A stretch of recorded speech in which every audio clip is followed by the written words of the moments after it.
We already tried all peaceful avenues. We tried the peaceful bilateral talks strategy. China didn't honor the agreement. We tried the help of ASEAN nations, but China influenced our neighboring countries. We tried the peaceful legal strategy with the UN clause. China didn't recognize it. We tried the peaceful diplomatic protest, hundreds of them. China keeps ignoring it. We tried the transparency strategy to let the whole world knows about it, which they already know anyway. They condemn China for that, and yet China ignores them. Sila pa yung babaligtad at playing the victim while accusing us as the aggressor. So yes, tried na natin lahat ng peaceful avenues, and it's very clear that China has no intention on any peaceful remedies at all. They even intensify their aggressiveness. Eh bakit pa tayo nag-armed forces kung hindi rin tayo lalaban? Exactly. Ano pang pinaglalaban natin kung di naman tayo lumalaban? Ano yun? Kumuha tayo ng water cannon at gawin natin yung tubig ng Pasig River, yung maruming tubig. Yung bomba natin, tignan natin kung di puro galis ang mga Chinese. Oh, and by the way, sasampahan na raw ng patong-patong na kaso itong suspendidong Bamban mayor na si Alice. Di ko po alam, Your Honor, go. Reaksyon ng mga kritiko ay karma lang ito dahil sa pag-angkin nila sa South China Sea. Ngayon, ang lugar nila ay naging dagat na sa parting south ng China, kaya pwede na nila itong tawaging South China Sea. Ganun pa man, nakikirami ang Pilipinas sa mga nasalanta na nasabing trahedya. Gihit naman ng mga kritiko, bastusan ang ginawa ni Sara Duterte sa presidente. Dahil kahit sinong empleyado, kapag tinanong ng boss, hindi pwedeng sagot mo ay, huwag na natin pag-usapan yan.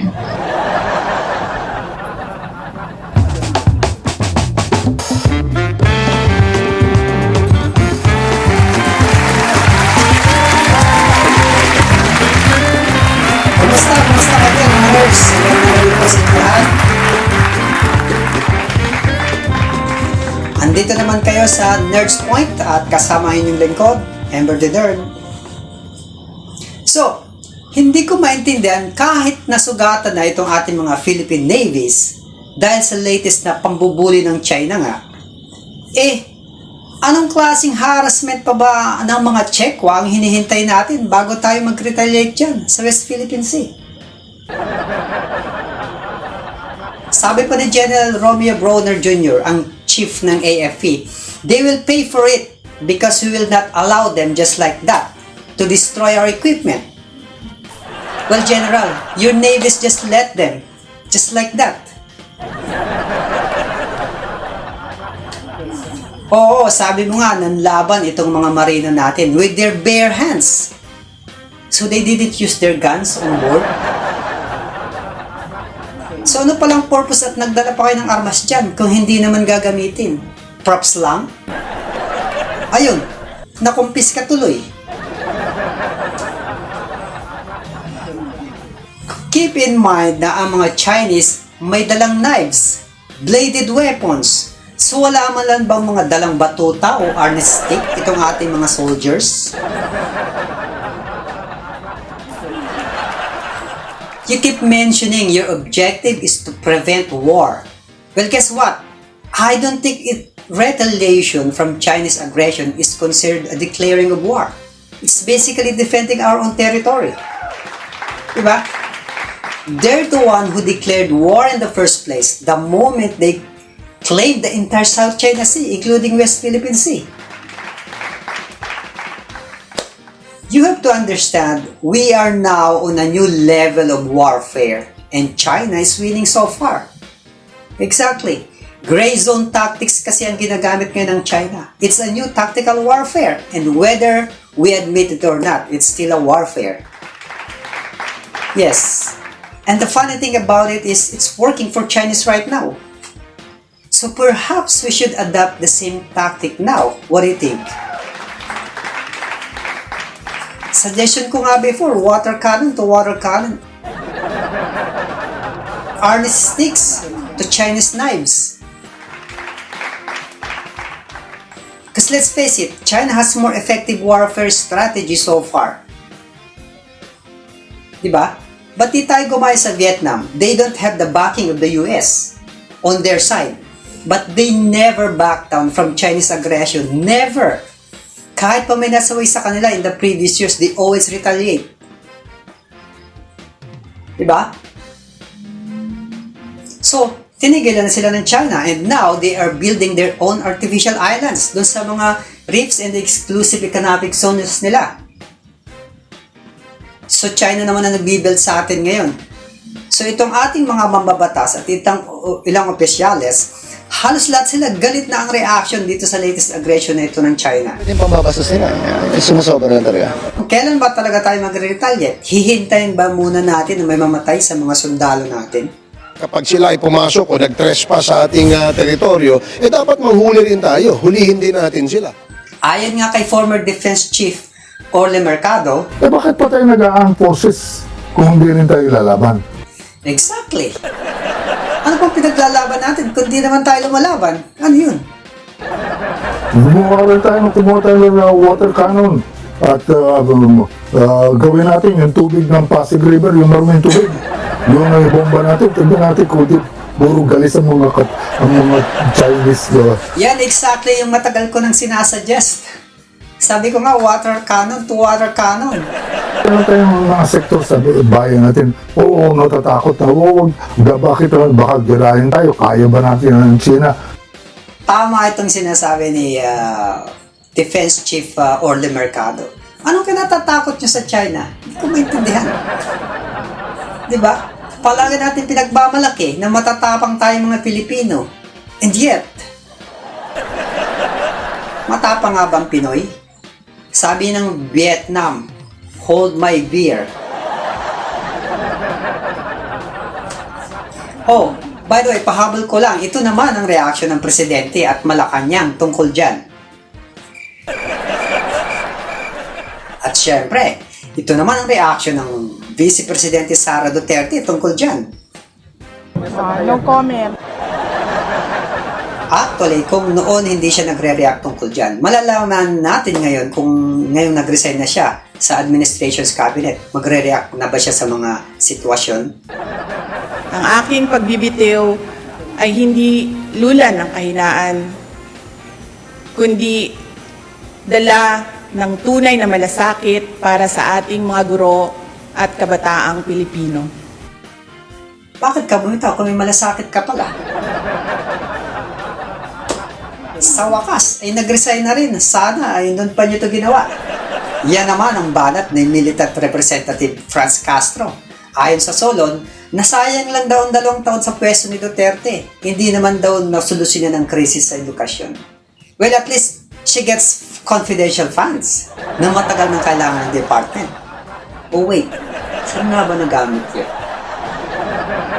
Oh, by the way, mga ka-nerds, pangalawa tayo sa buong mundo sa nakaraang Creative Thinking Report na kinandak ng Program International Student Assessment.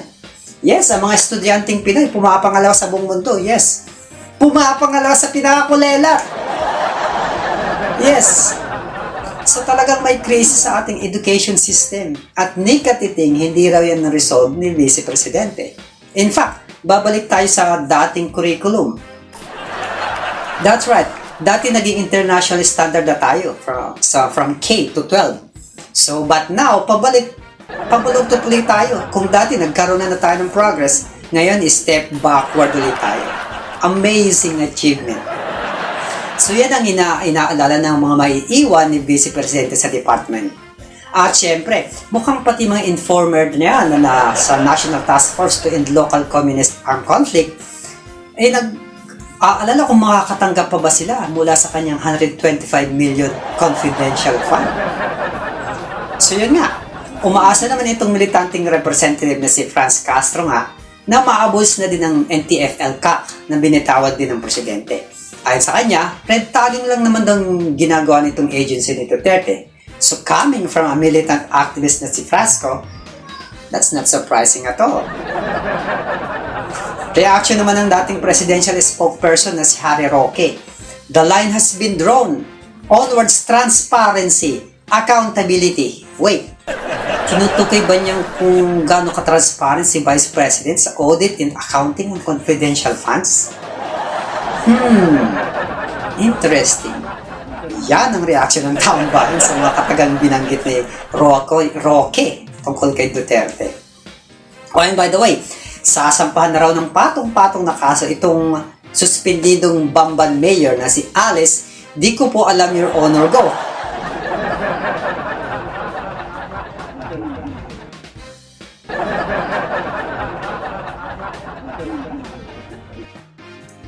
Yes, kabakalan lang ay isiniwalat nitong si Senator Gatchalian na si Mayor Go at isang nagngangalang Go Waping na nasa isang Chinese passport na nirelease ng Bureau of Immigration ay isang tao lamang. Ayon sa Bureau documents, pumasok sa bansa itong si Go Huaping kasama ni Angelito Go sa edad na 12 o 13 years old. Parang Nangyari po yun, kung di po ako 12 years old or 14 years old. Nalaman ko po mismo sa tatay ko po. Kung di po ako nagkakamali at the age of 12 or 14, 14 years old pa lang po ako. Kasama ko na po yung tatay ko sa farm. Pagtungtong ko po ng 14 years, kung di po 12 or 14 years old, nalaman ko after 14 years old ko po. Unti-unti. so, kung totoo nga yung balitang yan, talawas ito doon sa pinagpipilitan ni Mayor ko na Ako po ay Filipino passport holder at nag-iisa lang po ang aking passport. Ako po ay Filipino. Ako po ay meron passport na Filipino at nag-iisa lang po ang passport ko po Filipino. Philippine passport po ako. So, chinek namin ang litrato ni Go Waping sa nasabing pasaporte para ikumpara sa current photo ni Mayor Go. So, using our trusted AI image de-aging generator, ina-adjust namin yung age niya to compare the two photos together at kayo na humusga.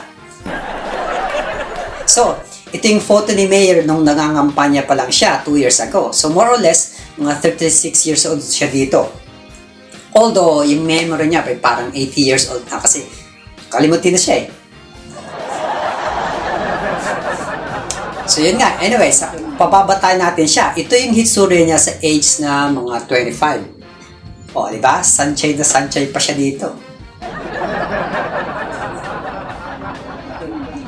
So, ito naman siya sa age na 18. She's way cuter compared to photo of Go Waping. Ano po, di ba? Ang layo. So now, finally, ito po ang age niya sa around 10 to 13 years old. Oh, di ba? So, ano po sa tingin nyo? Talaga lang na too cute for AI itong si Mayor Go. Ano po? O, dahil sa younger she is, the cuter the generated photo is. O talagang bias itong ating AI image generator. Ganun talaga.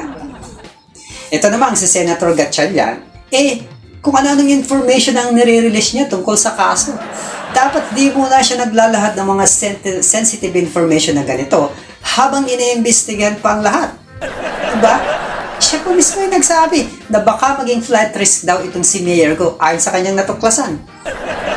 Siya pang nagsuggest na pwede raw umalis ng bansa itong si Mayor anytime.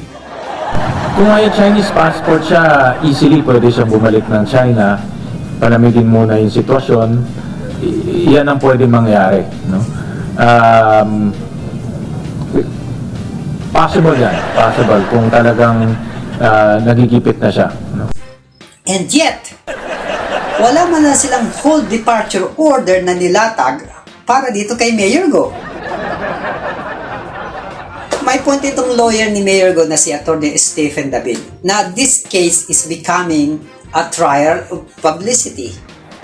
In the eyes of the public, convicted na itong si Mayor Go. Marami nang nagja-judge na netizen sa kanya kahit hindi pa napaprocess yung kaso.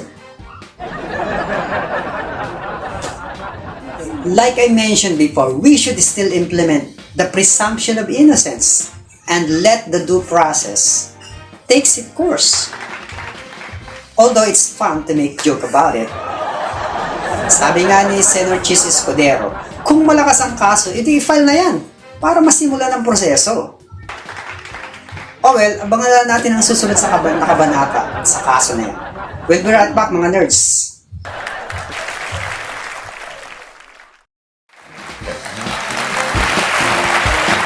Welcome back mga nerds!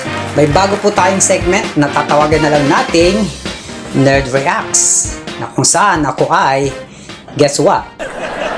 Yes, magre-react ako sa mga social media post. What a surprise! Anyway, whether it's trending or not, basta kwela at interesting, ay gagawa natin ng reaction yan. Also, sa end part nitong segment na to, ay may mga additional na reaction naman ako dyan sa West Philippines kasi as of this moment, may mga bagong developments tungkol dyan. Anyway, so first reaction ko sa first post, 350k na bank savings ng isang nagngangalang Mr. Glenn Cañete na withdraw daw online kahit wala siyang online account. Yan ang post sa trending daw ayon sa post ng Facebook account. So, tingnan natin ang post po. Itong si Mr. Cañete umiiyak na may hawak na bank sleeves na may logo ng BDO. So, daan-daan kagad ang nag-comment sa post at lahat ay parang mga financial consultant na naglalad ng pagka-eksperte. Halos karamihan sa kanila, comments, panay batikos agad sa BDO. Pero kahit isa sa kanila, wala man lang nag-verify kung totoo yung nasabing post. Kasi kung titanong mo, parang prank lang eh.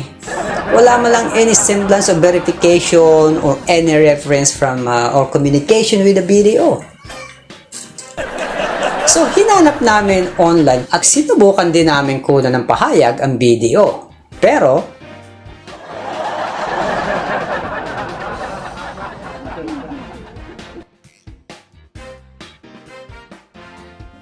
ang reaction ko sa post na yan ay ganito.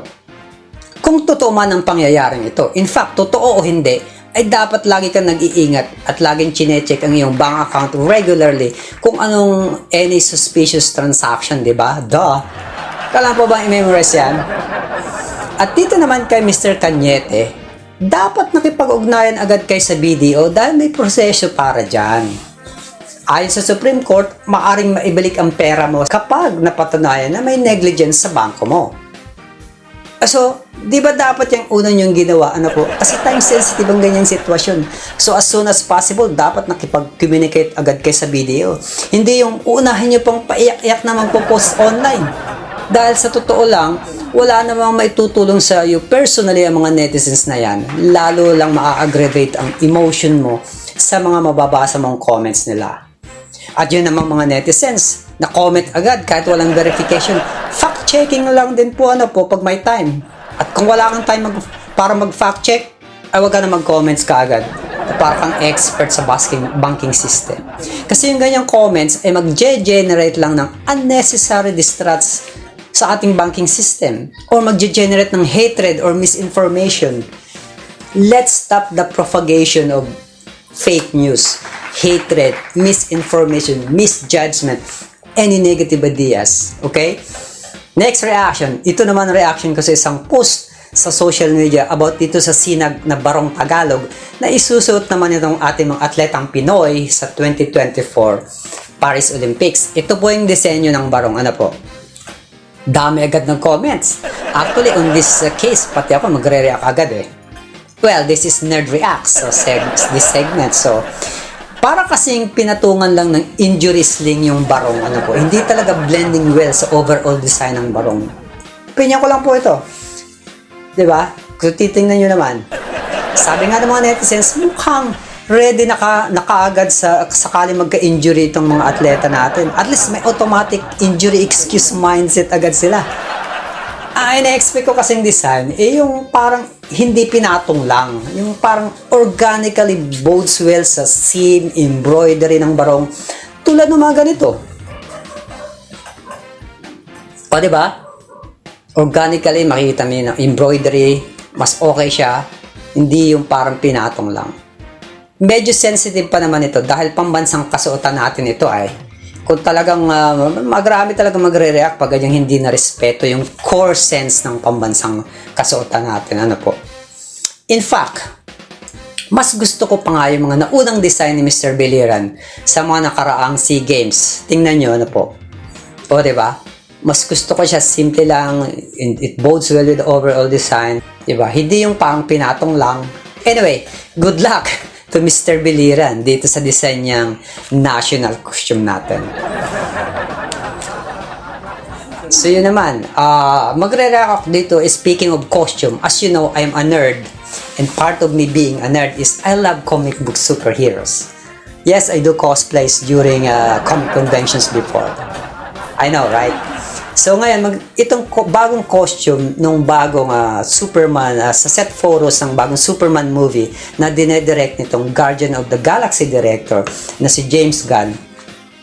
Kung titingnan nyo para bang kulang sa workout itong Superman na to kasi parang ang kapal-kapal at ang luwag-luwag ng costume na suot niya dito sa actor na si David Corenswet. Siya kasi yung bagong actor malayo dun sa mga dating costume. Tingnan mo si Henry Cavill, fit na fit yung design, it bodes well. Christopher Reeve, mga naunang Superman, diba? Ang layo. At dun sa mga di nakakaalam, isa sa main characteristic kasi ni Superman ay meron siyang power na nag-generate siya ng aura na kahit anong isuot niya ay nagbe-blend talaga dun sa body muscles niya. Kahit anong isuot niya, nag-fit talaga sa kanya. Kaya ayun, mga fans, mukhang cheap cosplay design daw ang dati nito bagong Superman. Saan na kaya napunta yung budget na 363 millions mula sa Warner Brothers? Diba?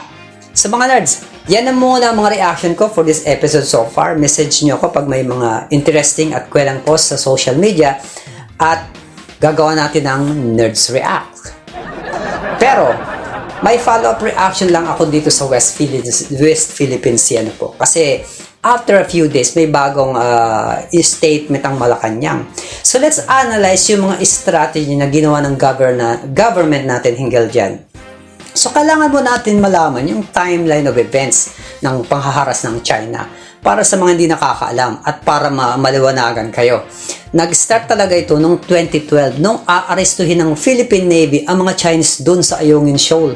Kasi itong mga ito, nagnanakaw sila, may kinuha sila illegally ng mga resources doon tulad ng corals, giant clams, sharks. Pero blinak ng Chinese militia vessels yung pag-aresto. Doon na nagsimula ang standoff. Take note, walang presence ng Amerikano dito nung time na yon. Remember, kick out natin sila.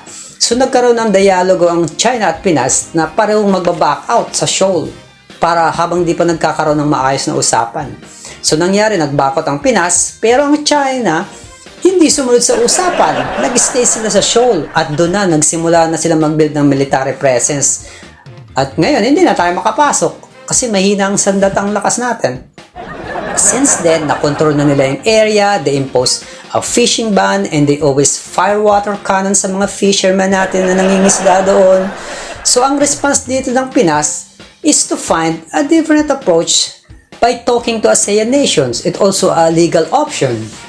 Yun nga, nakipagdialogo ang Pilipinas sa ASEAN nations, pero walang napagkasundo ng mga ASEAN tungkol sa aggression ng China kasi yung mga neighbors natin na panahon ni Pinoy ito So tinuloy ng Pinas ang legal option sa UN clause nga na nagresulta ng pagka-award sa atin ng ruling sa Hague noong 2016. Pero as usual, hindi ito na-recognize ng China.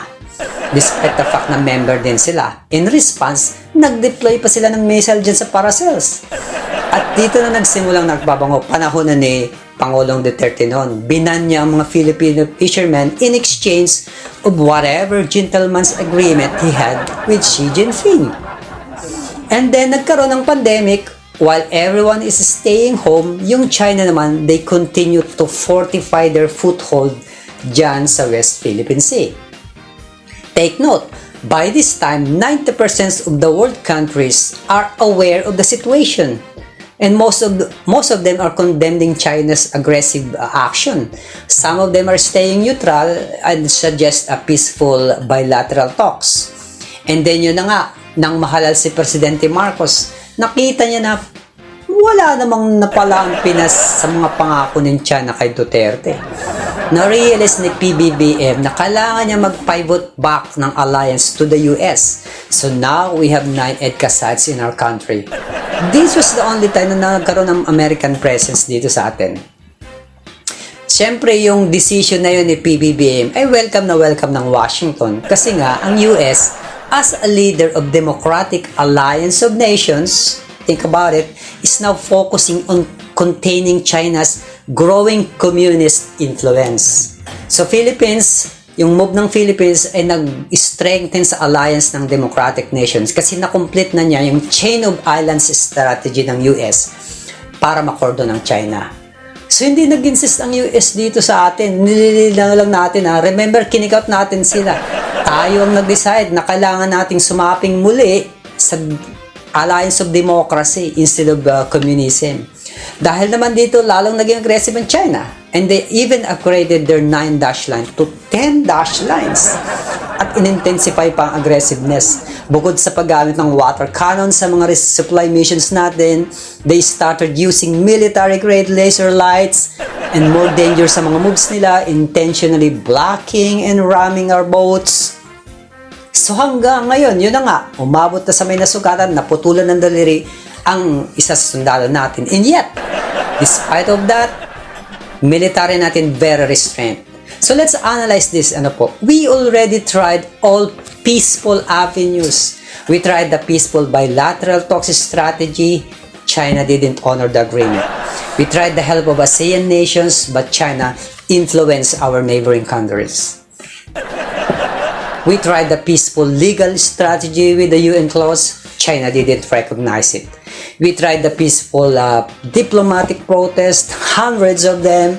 China keeps ignoring it. We tried the transparency strategy to let the whole world knows about it, which they already know anyway. They condemn China for that, and yet China ignores them. Sila pa yung babaligtad at playing the victim while accusing us as the aggressor. So yes, tried na natin lahat ng peaceful avenues, and it's very clear that China has no intention on any peaceful remedies at all. They even intensify their aggressiveness. Don't get me wrong, I keep reiterating that I don't promote war. I didn't even suggest a declaration of war. What I keep suggesting is a firm action to stop China, because whatever China is doing now is very effective against us, which means it can also work against them. So why not give them the dose of their own medicine? We are dealing with an opponent who's clearly using Sun Tzu's philosophy. So don't wait for the time na kalambo may mamatay na isa sa ating mga Pinoy forces bago tayo mag-act firmly. So bottom line, Philippines' strategy, despite the fact that it's not working at all, is this.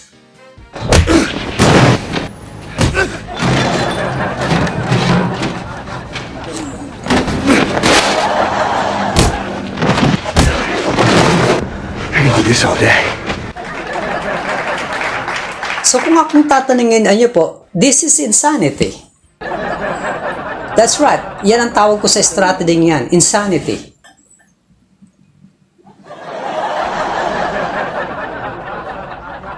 When we get back, latest news mga ka-nerds para dun sa mga nahuhuli sa balita.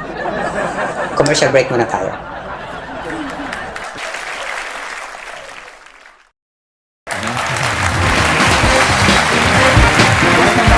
Na nandito pa rin kayo sa Nurse One kasama aming lingkod, Ember the Nerd. Sa mga nahuli sa balita, I'm sure lagi kayong nahuli sa balita sa copy Facebook nyo, busy kayo sa Facebook. Kaya ito, panoodin nyo ang late news weekly recap.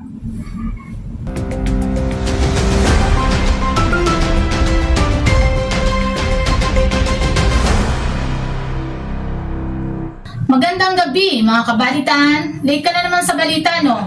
Eto, i-update kita sa mga current issues ngayon. Sa international news, ang timog na bahagi ng Guangdong Province ng China ay nakaranas ng malakas na pag-ulan na siya nagdulot ng pagbaha dito. Reaksyon ng mga kritiko ay karma lang ito dahil sa pag-angkin nila sa South China Sea. Ngayon, ang lugar nila ay naging dagat na sa parting south ng China, Kaya pwede na nila itong tawaging South China Sea. Ganun pa man, nakikiramay ang Pilipinas sa mga nasalanta na nasabing trahedya. Samantala, sa hilagang bahagi naman ng China ay uhaw na uhaw ang mga taga roon. Dahil nga, ang lahat ng ulan ay bumuhos na sa southern part. Ngayon ba lamang nagkaroon ng sabay na pagbaha at pagkatuyo sa isang bansa? Mukhang bagong record ito. Congrats, China! Sa Estados Unidos naman, katatapos lamang ng unang presidential debate sa bansa. Rimasison ang dating presidente na si Donald Trump at ang current president na si Joe Biden. Ayon sa mga analysts, parang replay lamang ito ng kanilang naunang debate noong nakaraang eleksyon. Na kung saan ay parang may ADHD hyper disorder itong si Trump. Nakabaliktad naman sa antok-antok na si Biden. Sa balitang palakasan naman, handang-handa na ang mga atletang Pinoy para sa Paris 2024 Olympics. Subalit, marami ang nag-criticize sa barong Tagalog na isusuot ng mga atleta sa opening ceremony. Ayon sa mga critics, parang may built-in injuriously ang design to. Komento pa ng iba ay ready na sa anumang injury ang ating mga atleta. At may automatic excuse na kung sakaling kulelat na naman tayo sa mga Olympic Games. Nagpahayag naman si APEC Chief General Romeo Bronner Jr. na pirata ang nagiging galawan ng mga Chinese sa West Philippine Sea. Ayon sa AFP, sumampa ang mga Chekwa sa inflatable boat ng Philippine Navy at kinumpiska ang armas ng mga Pinoy. Nanlaban ng mga marinong Pinoy at hangang-hanga si Bronner sa katapangan pinakita ng ating mga sundalo. Subalit, nakalimutan nilang gamitin ang mga armas na dala nila. Kaya't nagdulot ng pagkakumpiska sa mga ito. Sayang! Galit namang nag-react ang ilang mga mambabata sa galawang ito ng mga Chinese. Ayon kay Representative Ace Barber, dapat rin tayo manghuli sa sino mang pumapasok sa ating teritoryo. Ngunit, paano manghuhuli kung kumpiskado na nga ang mga baril ng ating mga sundalo? Balitang lokal naman, Bamban Mayor Alice Go sinampahan na ng kasong human trafficking. Ayon sa mga investigador, ihahain pa nila ang iba pang patong-patong na kaso sa kasinangkutang illegal pogo. Inihayag kamakailan lang ni Senador Gatchalian na si Mayor Go at ang nagngangalang Go Waping ay isang tao lamang. Tinanggi naman ng alkalde ang paratang ng senador, mukhang nakarecover na siya sa pagkatulala at pagka-amnesia.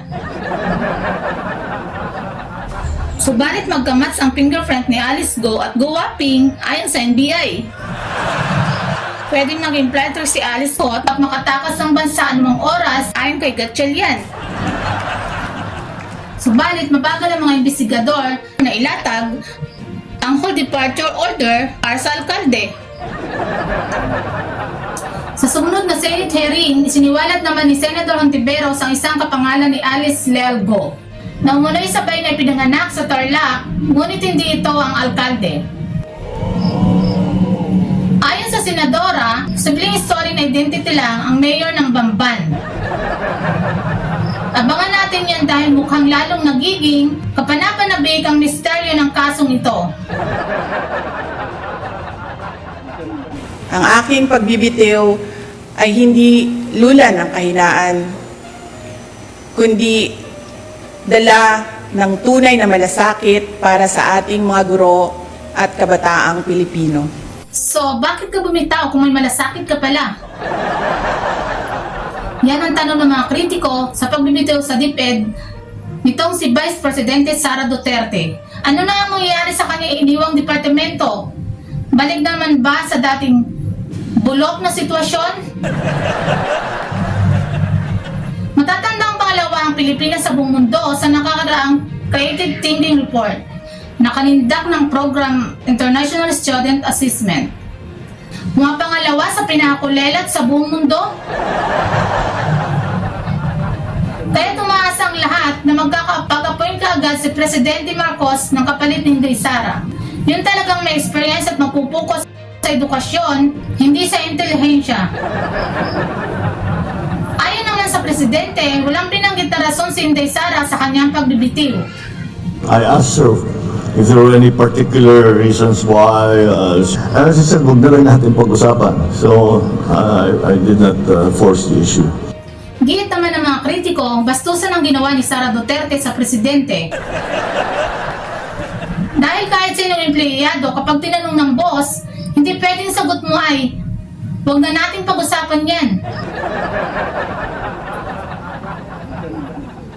Ilang araw naman matapos magbitiw si Vice Presidente, siniwalat ng kanilang kampo na tatakbo sa senador ang mag-amang Duterte. Ang dating Pangulong Duterte at ang kanyang dalawang anak na sina Paulo at Sebastian ay sasabak sa susunod na halalan. Pag nagkataong nanalo ang mag-ama at kung manalo man sa pagka-presidente si Sara Duterte, ay Duterte Republic na ang bagsak ng Pinas nito. At sa otoritaryang sistema ng mga ito, ay tuluyan na nga magiging province of China ang bansa. Manager ng illegal pogo ng Lucky South 99 nagtanggang tumakas ngunit na-upload sa eroplano kaya't hindi nakaalis.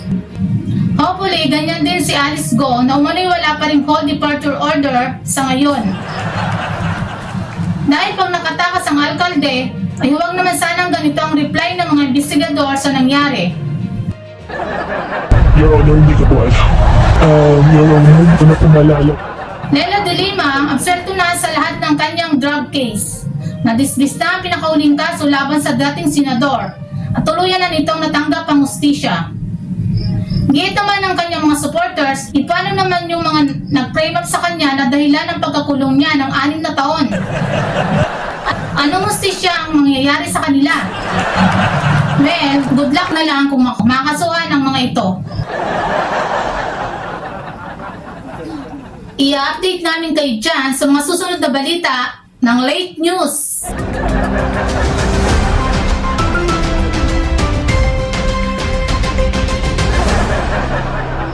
Thank you sa ating bagong nerd newscaster, Cassandra Contis. Yes, she will be back next episode for the continuation of our new segment, 50 is the new 30. That's it for this episode today, mga nerds. Also, next episode, pagbabalik namin, Beauty and the Nerd.